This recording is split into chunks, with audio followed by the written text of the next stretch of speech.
Hello, artists and dabblers. I am Kate from Talcott Artistry. I am the owner and artist behind our watercolor stationery goods and Nifty Gifties shop. We are in for an exciting Tuesday tutorial today about the wet in wet technique. This is one of those classic watercolor basics that is so unique to watercolor. It is when you have wet paint and you add in more wet paint, hence the wet in wet, and you really get to see how the water dances on the page. All right, let's dig in. Okay, for today's lesson, you're going to need a large wash brush. Here I have a Princeton Select oval wash brush, and it's 3/4 of an inch. You'll also need a smaller detail brush. I'm using a size 6, a round brush. When you're doing wet and wet for your watercolor paper, you're going to want to make sure that it's on a block or that you're taping the edges down because you're putting a lot of water on the paper and you don't want it to buckle or warp. And you'll need watercolor paint. I'm using a blue French ultramarine and a Winsor red here. And I use professional grade watercolor tubes, but any watercolor paint should work. You're also going to need a cup of water, some paper towels, and a pencil handy if you're wanting to outline things in pencil.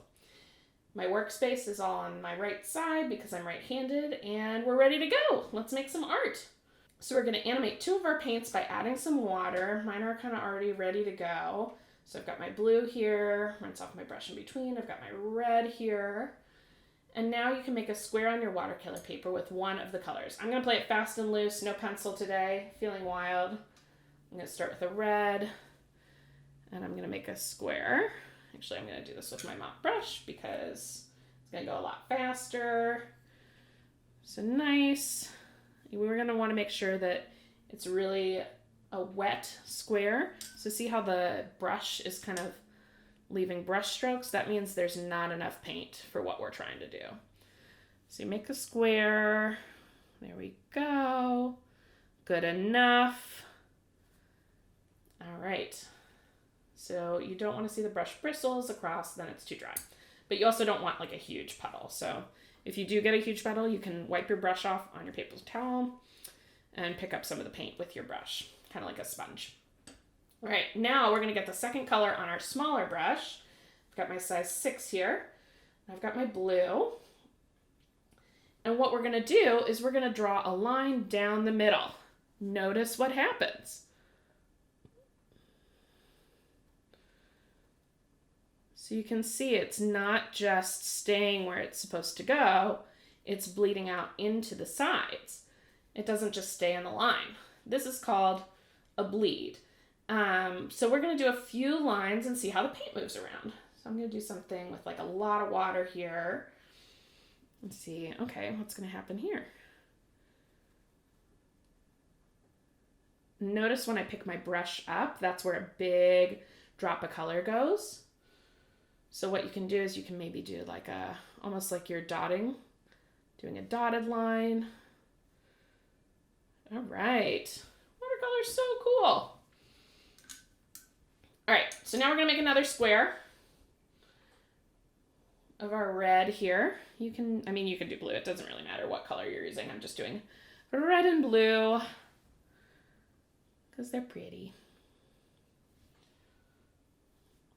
And I kind of like working with primary colors for tutorials because I feel like it shows the best mixtures. All right, so we've got our square. It's nice and wet and juicy.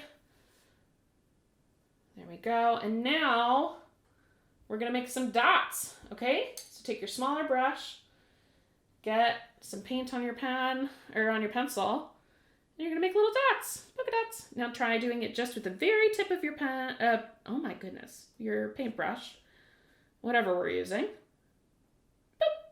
And now try to do a couple dots and see what happens. See how the paint adds more and more and more with every dot?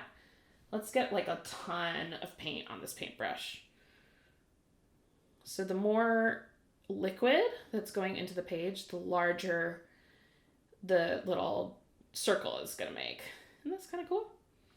Boop, boop, boop, boop, boop. All right. Super fun. Okay. So now we're going to make a third box with our red or whatever your first color is.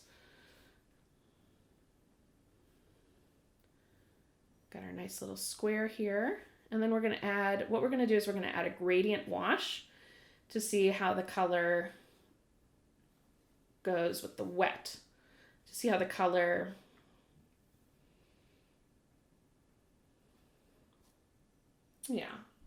to see, we're going to do a gradient wash to see how the we're going to do a gradient wash to see how the color blends in when it's wet.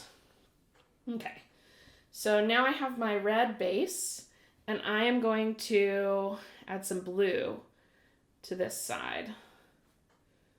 And I'm going to kind of blend it over as I go. As you can see, the color on my paintbrush is kind of turning more purple as it's kind of bleeding through. So this is a really fun way to transition colors. It's a nice kind of gentle way to pull the paint through. And you can see it's not like a perfectly shaded, but it has a really nice blending effect. Okay, so painting in wet and wet is super fun, but it's also somewhat unpredictable. You're working with water, which is not always controlled. Sometimes you might get a bloom or bleed where you didn't necessarily mean to, but sometimes those can be really exciting parts of your painting. So lean into it. If you're someone who wants to be more precise, you'll probably find yourself drawn to working with less water. But for my realistic paintings, I definitely use less water. But for loose florals and more interpretive watercolor, I like to let the water be my muse. So here we are. Woohoo! You just made some art. So to recap, you have used the wet in wet technique to watch how the water plays on the page. Remember, one of the greatest beauties of watercolor is its imperfection and unpredictability. So this is definitely one of those moments where happy little accidents happen and you just gotta lean in and embrace them. Remember, the beauty can often be found in the imperfections. But you will notice that as you become more comfortable and more practiced with watercolor, you will start to anticipate how the paint and the water are going to interact on the page. So it's not always a big surprise of how things are moving, and you can really start to use this as a purposeful technique. If you liked this video and it was helpful, please like and subscribe our video and press the bell button so you can get all the updates when we have new videos. We have a new video that comes out each week with the watercolor basics and everything you need to know about watercolor, so stay tuned. And don't forget to tag us if you're on Instagram at Talcott Artistry and share your art journey. We love to see what kind of magic you're making with your paint. If you need any additional resources, we have all the supplies used in this tutorial linked below. We have a list of my favorite watercolor supplies. We have a link to my newsletter where you can sign up to get all the tips and tricks delivered right into your inbox. Stay tuned for next week's Tuesday tutorial on the wet on dry technique.